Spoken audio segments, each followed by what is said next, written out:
It was a chilling winter night. Tashi, Rahul, and Dorji were walking back to their school after sneaking out of the hostel to attend a marriage party. They had a blast dancing, eating, laughing until midnight.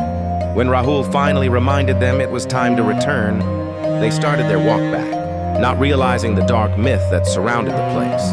At the school gate, there was even a sign: no one to leave after midnight, but they ignored it, with arrogance and a bit of alcohol in their veins as they walked down the foggy road.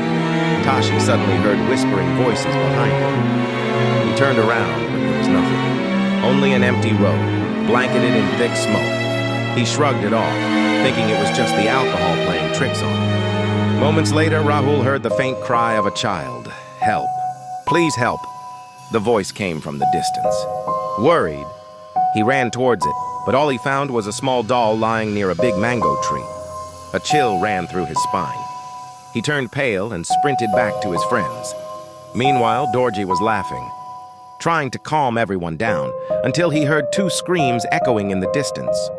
The voices were terrifyingly familiar. They sounded exactly like Tashi and Rahul. When he told them, they all froze.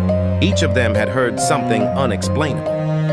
As fear crept in, Tashi suddenly saw a beautiful woman standing near the turn of the road, holding a small child's hand. He called out, "Madam, why are you walking alone with a child at this hour?" She replied softly, "We're coming back from a marriage party." Then she asked, "Could you drop us near the bridge? It's scary to cross alone." The boys agreed to help, thinking it was the right thing to do. When they reached the bridge, the fog thickened. It rolled over the ground like waves, covering everything in smoke. Tashi suddenly felt a cold shiver crawl up his spine, guys. "You go ahead. I'll wait here," he said as he turned back. A car approached from behind. The driver rolled down the window and shouted, "What are you doing here at this hour?" "It's dangerous," Tashi replied. "My friends went to drop a woman and her child across the bridge." The driver's face turned pale. "There's no bridge here, boy," he said in horror. "You mean a woman in a black dress and a child in white?" Tashi nodded slowly. The driver immediately told him to get in.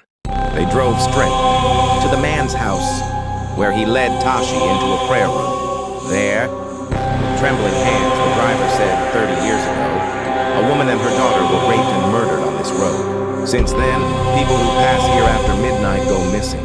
The ones who survive say a woman and child asked them for help to cross the bridge, a bridge that doesn't exist. Tashi's eyes widened, he whispered. "When we were walking back, I heard two people screaming. It sounded like my friends." The driver looked at him with pity. "You'll never see them again," he said softly. "Those screams were of your friends, and there's